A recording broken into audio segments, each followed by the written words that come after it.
Hello everyone, study with Linu में आपका स्वागत है। I hope you all are doing well.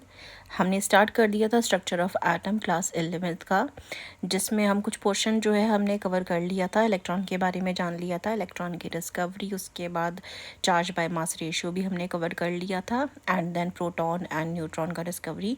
आज हम कंटिन्यू कर रहे हैं एटॉमिक मॉडल्स के साथ। तो लेट्स स्टार्ट करते हैं आज की वीडियो।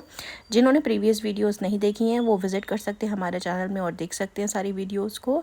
सारी वीडियोस जो हैं उनकी पीडीएफ अवेलेबल है हमारे Telegram channel study with Linu में।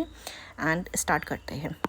सबसे पहले हम यहाँ डिस्कस कर रहे हैं एटॉमिक मॉडल्स के बारे में। Observations obtained from the experiments mention in the previous section में सजेस्ट करते हैं कि डाल्टन्स के इंडिविजिबल एटम जो है ये कंपोज करता है सब एटॉमिक पार्टिकल्स को जो कैरी करते हैं पॉजिटिव और नेगेटिव चार्ज को। डाल्टन ने क्या बोला था आपका? डाल्टन की थ्योरी कहती थी कि जो एटम होता है ये इंडिविजिबल होता है, मतलब इससे छोटा कुछ है नहीं, सबसे छोटा यही है। लेकिन लेटर ऑन जैसे जैसे एक्सपेरिमेंट्स होते गए उससे हमें पता चला कि जो एटम है वो क्या कंटेन करता है, सब एटॉमिक पार्टिकल्स को कंटेन करता है। उसके पास क्या होते हैं? वो पार्टिकल्स है जो कैरी करते हैं पॉजिटिव चार्ज और कैरी करते हैं negative charge. The major problems before the scientist after the discovery of sub atomic particles वो क्या थी? सबसे पहली थी to account for the stability of atom. अरे भाई, ये अब एटम है तो ये इतना स्टेबल कैसे है? कंपेयर करना बिहेवियर ऑफ एलिमेंट का in terms of both physical और केमिकल प्रॉपर्टीज़ के रिलेशन में। एक्सप्लेन करना फॉर्मेशन ऑफ इतने सारे डिफरेंट तरीके के जो मॉलिक्यूल्स फॉर्म्ड हैं उनके बारे में by the combination of different atoms. और था टू अंडरस्टैंड द ओरिजिन और nature of characteristic of electromagnetic radiation absorb या जो एमिट करता है एक एटम। डिफरेंट एटॉमिक मॉडल्स जो थे इसके लिए प्रपोज किए गए एक्सप्लेन करने के लिए distribution of these charge particles जो थे आपके इनके लिए। Although some of these models जो थे were not able to explain the stability of atom, लेकिन इसमें से दो मॉडल ऐसे थे। ऑन वन प्रपोज किया गया था जे थॉमसन द्वारा और दूसरा प्रपोज किया गया था अर्नेस्ट रदरफोर्ड द्वारा, जो कि डिस्कस किए हुए हैं, जिसको हम अब डिस्कस करने वाले हैं। सबसे पहला मॉडल जो आता है हमारे पास वो आता है Thompson model of atom. J Thomson ने 1898 में प्रपोज किया कि जो एक एटम होता है ये पजेस करता है एक इलेक्ट्रिकल आपका स्फेरिकल शेप को, जैसे कि यहाँ पे फिगर में आपको दे रखा है 2.4 में, ठीक है, इन विच द पॉजिटिव चार्ज जो होता है इज़ यूनिफॉर्मली डिस्ट्रीब्यूटेड। इसके अंदर जो पॉजिटिव चार्ज है वो आपका यूनिफॉर्म तरीके से क्या है, डिस्ट्रीब्यूट किया गया है। द इलेक्ट्रॉन्स जो है इसके अंदर वो इम्बेड किए गए हैं into it in such a manner as to give the most stable electrostatic arrangement. Electrostatic arrangement यानी कि पॉजिटिव और नेगेटिव का जो अरेंजमेंट है यहाँ पे ऐसे तरीके से दिया गया, ऐसे तरीके से इलेक्ट्रॉन यहाँ पे सेटल्ड हैं कि यहाँ पे क्या हो रहा है, एक मोस्ट स्टेबल इलेक्ट्रोस्टैटिक अरेंजमेंट यहाँ पे फॉर्म होकर के आ रहा है। Many different names are given to this model, जैसे कि इसे हम प्लम पुडिंग मॉडल कहते हैं, रेजिन पुडिंग या फिर वाटरमेलन भी बोलते हैं, क्योंकि वाटरमेलन कैसा होता है आपका, रेड होता है, उसके अंदर उसके सीड्स होते हैं ना। सिमिलर आप समझ सकते हैं कि जो रेड पोर्शन है वो पॉजिटिव स्पेयर है, उसके अंदर जो उसके सीड्स आते हैं वाटरमेलन के, आप उसको इलेक्ट्रॉन कंसिडर कर सकते हैं। इस करके हम इसको क्या बोलते हैं, वाटरमेलन मॉडल बोलते हैं या प्लम पुडिंग मॉडल बोलते हैं। ये जो मॉडल है आपका can be visualized as a pudding or watermelon of positive charge with plum seeds, या जैसे हम बोल सकते हैं, और seeds electrons embedded in it, जैसे अभी मैंने आपको बताया। एक important feature of this model का ये है, जो मास होता है एटम का is assumed to be uniformly distributed over the atom. यानी जो मास है वो क्या है एटम का, यहाँ पे आपका यूनिफॉर्म तरीके से सब जगह क्या है, प्रेजेंट है। ऑल्दो ये जो मॉडल था आपका was able to explain the overall neutrality of atom. भैया एटम क्या है, न्यूट्रल है ना आपका, ये तो चीज़ वो एक्सप्लेन कर पाया, but was not consistent with the result of the later experiment. Thomson को इसके लिए क्या मिला था, फिजिक्स में नोबेल प्राइज़ मिला था 1906 में, for his theoretical and experimental investigation on the conduction of electricity by gases. In the latter half of the 19th century की अगर हम बात करते हैं, different kind of rays were discovered besides those mention earlier. William Roentgen ने in 1895 में आपका show करा कि जो इलेक्ट्रॉन होते हैं जब ये स्ट्राइक करते हैं एक मटेरियल को इन अ कैथोड रे ट्यूब्स में, ये प्रोड्यूस करते हैं रेज जो कि कॉज करती हैं फ्लोरिसेंस को in the florescence material placed outside the cathode ray tubes, जैसे हमने प्रीवियस अपने सेक्शन में जाना था। हमने देखा था ना यहाँ पे क्या लगी थी, जब स्ट्राइक कर रहा था यहाँ पे इलेक्ट्रॉन की कैनाल रेस स्ट्राइक कर रही थी, तो यहाँ पे जो आपका फ्लोरेसेंस लगा हुआ था, इसकी वजह से क्या होता है, यहाँ पे ब्राइट होल हो रहा था, आपका ब्राइटनेस आ रही थी। ये चीज़ बताई है यहाँ पे। सिंस रोएंटनजन जो है did not know the nature of the radiation, तो उन्होंने इसका नाम क्या दे दिया था, एक्सरे दे दिया था। And the name is still carried on. It was notice that जो ये एक्सरे थी are produce effectively when electron जो होते हैं स्ट्राइक करते हैं डेंस मेटल को, मेटल एनोड को, जिसको हम टारगेट बोलते हैं।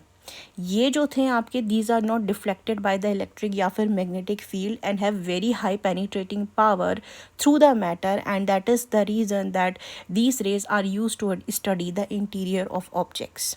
ये क्या होती हैं आपकी, ये आपकी डिफ्लेक्टर नहीं होती हैं इस किसी भी इलेक्ट्रिक या मैग्नेटिक फील्ड के प्रेजेंस में, और इनकी जो पेनिट्रेटिंग पावर होती है वो बहुत ज़्यादा होती है।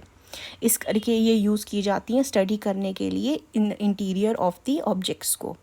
ये जो रेस होती है, इनकी जो वेवलेंथ की अगर हम बात करते हैं तो ये शॉर्ट होती है, बहुत शॉर्ट है, that is approximately 0.1 nanometre.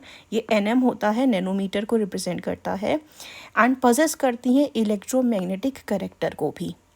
Henry Becquerel की अगर हम बात करते हैं, इन्होंने ऑब्जर्व किया कि देयर आर सर्टेन एलिमेंट्स जो एमिट करते हैं रेडिएशन को ऑन देयर ओन, एंड इनको जो है name this phenomena as radio activity, and ये जो एलिमेंट्स कहलाए गए आपके रेडियो एक्टिव एलिमेंट्स कहलाए गए। This field was developed by Marie Curie, Pierre Curie, Rutherford and Frederick Soddy. It was observe that 3 kinds of rays होती हैं, alpha, beta और गामा, ये एमिटेड होती हैं। रदरफोर्ड ने फाउंड किया दैट एक जो रे होती है वो कंसिस्ट करती है हाई एनर्जी के पार्टिकल्स को जो कैरी करते हैं 2 यूनिट्स ऑफ पॉजिटिव चार्ज को, ठीक है, and 4 unit of atomic mass को। आपका एक ऐसा क्या है पार्टिकल है, कैरी क्या करता है, 2 पॉजिटिव चार्ज को कैरी करता है, और उसका 4 एटॉमिक मास क्या है, उसका 4 यूनिट क्या है, एटॉमिक मास है।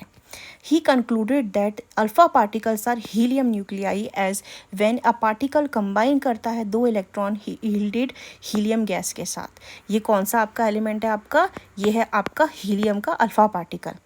बीटा रेज जो होती हैं ये नेगेटिवली चार्ज्ड होती हैं, सिमिलर टू इलेक्ट्रॉन के जैसे ही। गामा रेज जो होती हैं वो हाई एनर्जी रेडिएशंस होती हैं, जैसे कि एक्स रेज हो गया, are neutral in nature and do not consist of particles.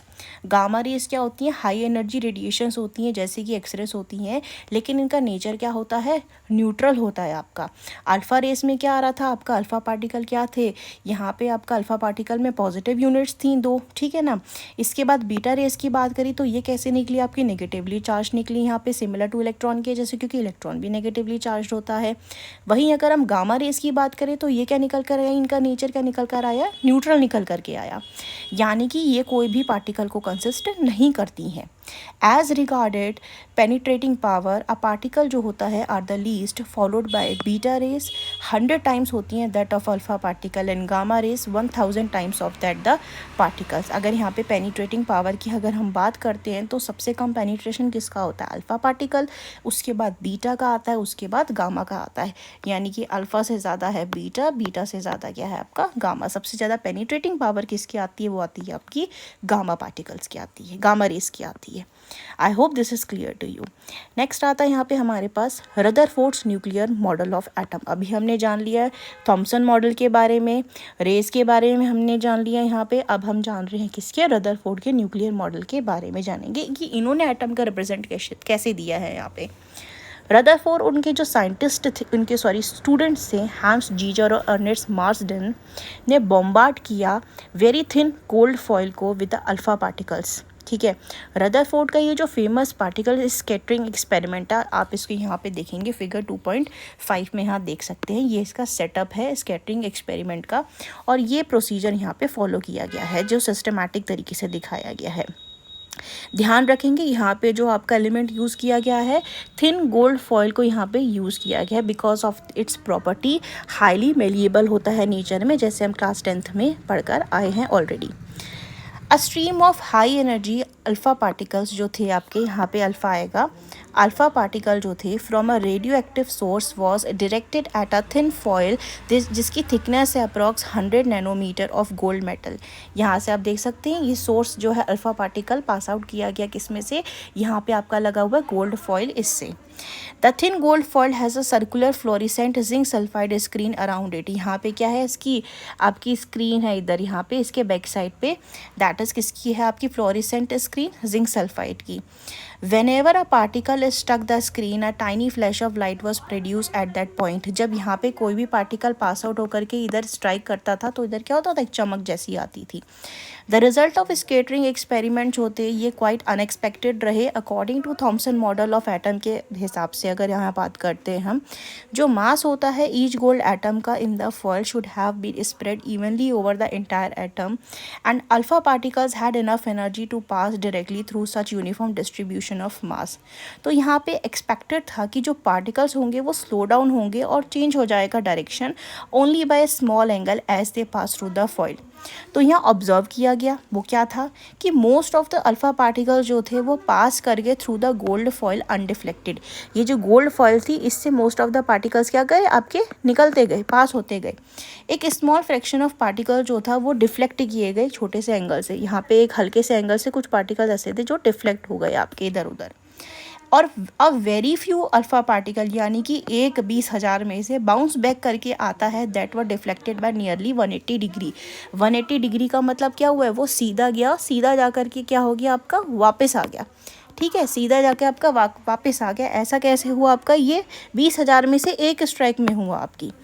On the basis of the observation Rutherford ने कुछ कंक्लूजन्स जो थे उनको सेट करा regarding the structure of atom, कि जो मोस्ट ऑफ द स्पेस होती है एटम के अंदर वो क्या होती है, एम्प्टी है। एक एटम की स्पेस क्या है आपकी, most of the space empty है, क्योंकि most of the alpha particles क्या हो गए आपके फॉयल से अनडिफ्लेक्ट होकर ये सीधे निकल गए। और फ्यू पॉजिटिवली चार्ज जो पार्टिकल्स थे अल्फ़ा के वो डिफ्लेक्ट हुए आपके, जैसे हमने देखा। डिफ्लेक्शन जो था must be due to enormous repulsive force showing that positive charge जो था ऑफ एटम का is not spread throughout the atom, जैसे कि थॉमसन ने प्रिज्यूम किया था। थॉमसन ने क्या प्रिज्यूम किया, क्या आपका यहाँ पे पूरा पोर्शन है आपका जैसे स्फीयर है, तो यहाँ सब जगह पे आपका क्या है, आपका पॉजिटिव चार्ज है यहाँ पे, और उसके बीच में कौन एम्बेड हो रखा है, पॉजिटिव चार्ज के बीच में एम्बेड हो रखा है आपका क्या, नेगेटिव चार्ज एम्बेड हो रखा है। यही थॉमसन का अभी तक समझना था। लेकिन जब हमने यहाँ पे इसको एक्सपेरिमेंट को करा तो यहाँ हमें क्या मिलता है कि जो deflection must be due to enormous repulsive force है कोई प्रेजेंट है, जो शो कर रहा है कि जो पॉजिटिव चार्ज है एटम को वो क्या है, सब जगह पे स्प्रेड नहीं है जैसे कि प्रिज्यूम किया गया था। जो पॉजिटिव चार्ज है has been concentrated in a very small volume that repelled and deflected the positive charge alpha particles. बहुत कम डिफ्लेक्ट हुए थे ना यहाँ पे आपके। तो यहाँ पे क्या मतलब होता है आपका कि जो पॉजिटिव चार्ज है वो आपका कंसनट्रेट क्या है, बहुत ही ज़्यादा स्मॉल वॉल्यूम में कंसनट्रेट है, इस करके बहुत कम अल्फ़ा पार्टिकल के डिफ्लेक्शन यहाँ पे हुए थे। कैलकुलेशंस बाय रदरफोर्ड शो करता है जो volume occupied by the nucleus है ये नेग्लिजिबली स्मॉल है एज अगर हम कंपेयर करें to that volume of the atom.